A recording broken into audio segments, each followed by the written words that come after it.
قیامت کے روز سب سے پہلا سوال۔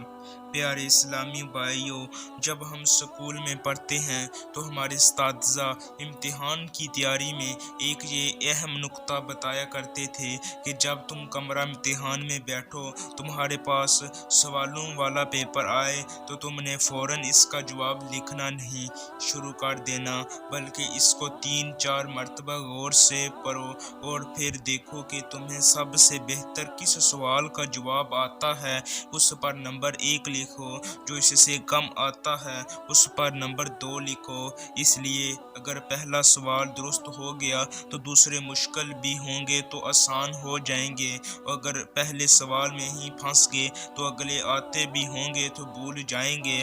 پیارے اسلامی بھائیوں، جب سرکار دو عالم نور مجسم نے ارشاد فرمایا کہ جن کی شان قرآن بیان کر رہا ہے کہ پیارے اسلامی بھائیوں، اس زبان اقداس سے نکلا ہے کہ قیامت کے روز سب سے پہلا سوال نماز کا ہوگا، تو کیا ہمارے پہلے سوال کا جواب درست ہے؟ اللہ عز و جل نہ کرے اگر پہلے سوال میں ہی پھنس گئے تو اگلے سوالوں کا کیا بنے گا؟